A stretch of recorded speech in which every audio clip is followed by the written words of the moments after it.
Hey there, and welcome to This Explainer. Today we're going to completely shatter pretty much everything you thought you knew about one of history's most dramatic collisions. We're exploring the legendary collapse of the Aztec Empire and the fall of its great capital, Tenochtitlan. Seriously, if you think you know exactly how this story goes, prepare to have your preconceptions totally flipped upside down. It's kind of the ultimate historical head-scratcher, isn't it? I mean, if you crack open a standard history textbook, the narrative usually seems pretty straightforward. Hernan Cortez and a few hundred Spanish conquistadors rock up in 1519, and somehow this massive empire of millions just crumbles before them. But actually, when you really stop and think about it for a second, how does that make any sense? How on earth did a handful of men topple a deeply entrenched, vast civilization?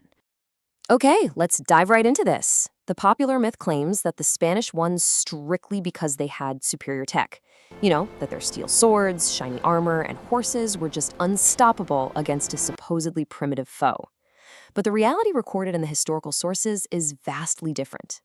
It turns out the true story is this tragic, perfect storm of massive indigenous alliances, an absolute biological apocalypse, and Aztec military ingenuity that actually terrified the Spanish. Section 1. The Vibrant Empire, a Society of Sophistication.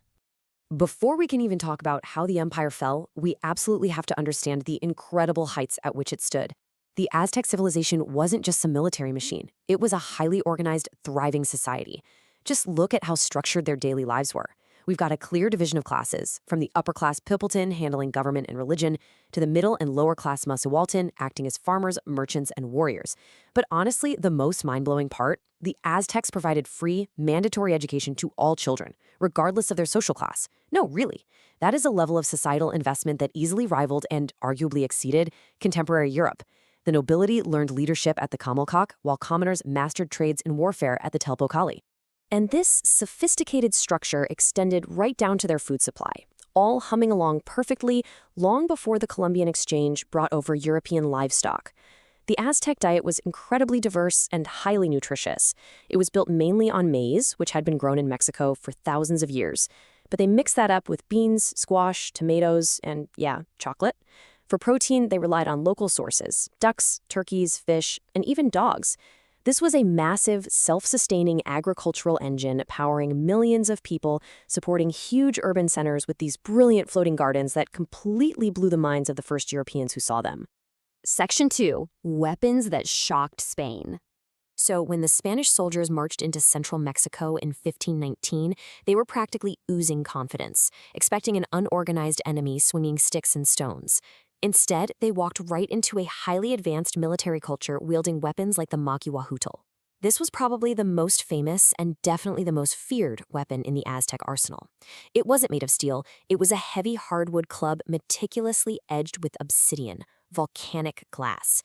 And get this, when you break obsidian, it splinters to an edge at the molecular level. We're talking way sharper than most high-quality steel blades.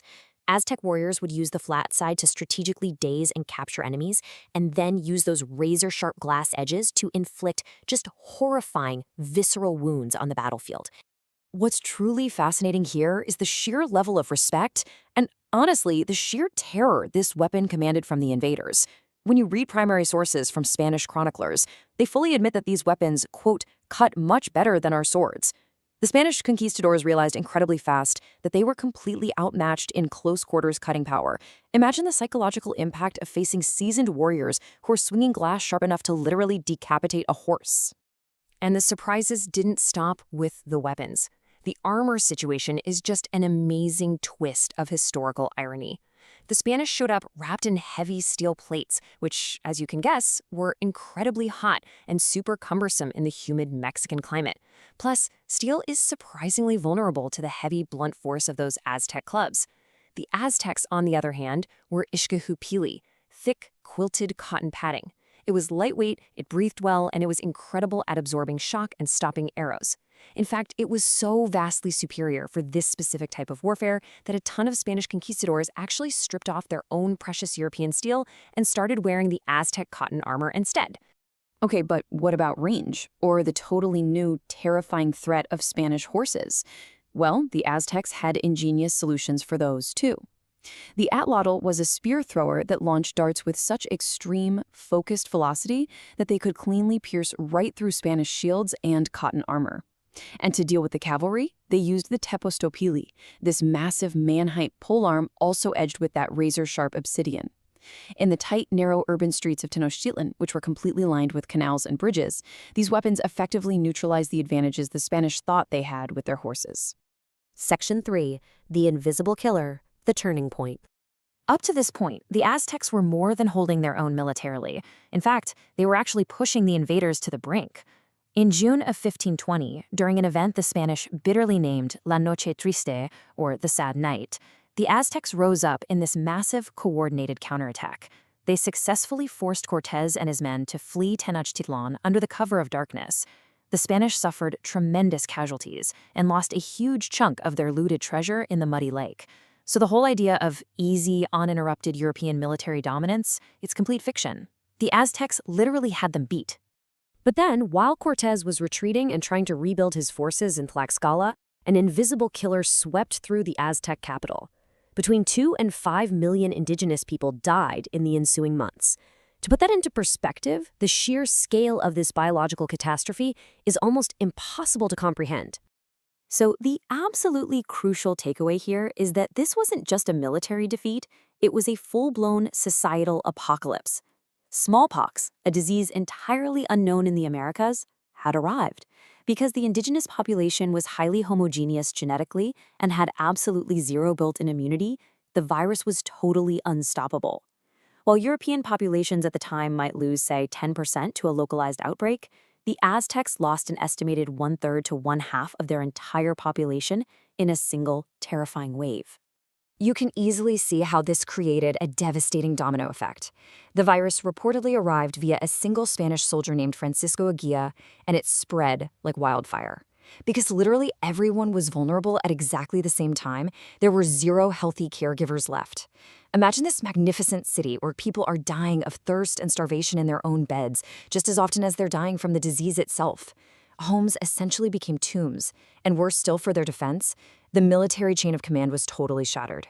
Even their new emperor, Cuitlahuac, was killed by the virus. The empire was crippled from the inside out. Section 4. The Final Stand, the Siege of Tenochtitlan. It's in the grim aftermath of this apocalyptic plague that we hit the tragic climax of our story. Everything unraveled at just a terrifying pace. In the spring of 1520, the Spanish massacred Aztec nobles during a religious festival. By June, the infuriated Aztecs fought back and expelled the Spanish. But by autumn, smallpox had completely hollowed out the capital's population and its defenses. And so, in May of 1521, Cortés returned to lay a final suffocating siege to a city that was already starving, grieving, and dying. And here is another massive myth completely busted.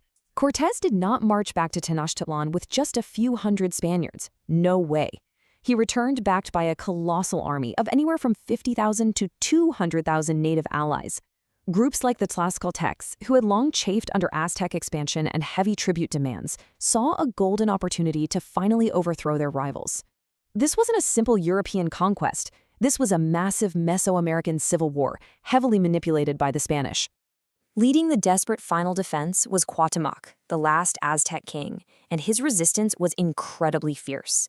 Even as his people resorted to eating roots and insects and literally died from drinking brackish lake water, he absolutely refused to surrender. Ultimately, he was captured trying to flee across the lake in a canoe to rally resistance somewhere else. What followed truly showcases the crass violence and sheer greed of the conquest. Cuauhtémoc was brutally tortured. His feet were burned with hot oil just to reveal the location of lost gold. He was kept as a puppet captive and eventually hanged by Cortés in 1525, extinguishing Aztec rule forever. Which leaves us with this final, profound question. While Tenochtitlan physically fell, and the empire was violently dismantled by disease, rival alliances, and Spanish ambition, the spirit of the Mexica didn't just vanish. Today, Cuauhtémoc is revered all across Mexico as a powerful symbol of national pride, courage, and fierce indigenous resilience against colonization. So was 1521 really just an ending, or was it the painfully forged beginning of a new cultural legacy? Something to think about long after this explainer ends. Thanks so much for joining me to uncover the astonishing reality behind the fall of Tenochtitlan.